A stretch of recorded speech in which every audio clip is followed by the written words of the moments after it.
ഓ രജീഷ് ഭായ്, ആ നമസ്കാരം. നമസ്കാരം. എന്ന് വന്ന് ഒരാഴ്ചയാ വന്നിട്ട്. ഒരാഴ്ച വന്നിട്ട് ഒരു 3 ആഴ്ച ഞങ്ങൾ പോകും. 3 ആഴ്ച കഴിഞ്ഞ് പോകും അല്ലേ? പിന്നെ എന്താ വിശേഷം? ദുബായിലല്ലേ? ആ, ദുബായിൽ. നമുക്കൊന്ന് ഇരുന്ന് സംസാരിച്ചാലോ? ഇരുന്നിട്ട് എന്താ കാര്യം? എന്താ അല്ല, കുറെ നാളായാലും കണ്ടിട്ട്. അത്ര സംസാരിക്കാനുണ്ട്? ഒന്ന് ഒരു 5 മിനിറ്റ്. എന്താ കാര്യം? സംഭവം എന്താന്ന് വെച്ച് കഴിഞ്ഞാലേ, രജീഷ് ഭായ് പോകുമ്പോ ഞാനും കൂടെ അങ്ങോട്ട് വന്നാലോ ദുബായിക്ക്? നീ എന്ത് ദുബായ് എന്ന് വെച്ചാൽ 3 ഊട്ടിലൊക്കെ ടൂർ പോകുന്നതാണ്. ടിക്കറ്റ് വേണം, വിസ വേണം, ഇതൊക്കെ ഉണ്ട് കയ്യിൽ. ഓ, ഇതൊരു സംഭവം ഉണ്ടല്ലോ. എനിക്കൊരു 10,000 ദിർഹംസ് കിട്ടുമോ ജോലിക്ക് വന്നു കഴിഞ്ഞാൽ? സ്റ്റാർട്ടിങ് കിട്ടുമല്ലേ?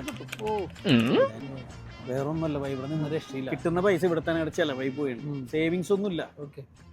അപ്പൊ വന്നിപ്പോ എന്ത് ജോലിക്ക് കയറി കഴിഞ്ഞാലേ പെട്ടെന്നൊരു വണ്ടി റെഡിയാക്കണം. ടെസ്ല മതി.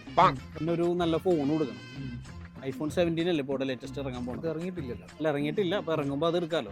പക്ഷെ ഇപ്പൊ എന്തെങ്കിലും പ്രശ്നം എന്ന് വെച്ച് കഴിഞ്ഞാലേ, പാസ്പോർട്ട് ഇതുവരെ കിട്ടിയിട്ടില്ല. 2 വട്ടം ഞാൻ പാസ്പോർട്ടിന് അപ്ലൈ ചെയ്തിരുന്നു. എന്നിട്ട് റിജക്റ്റ് ആയി പോയി.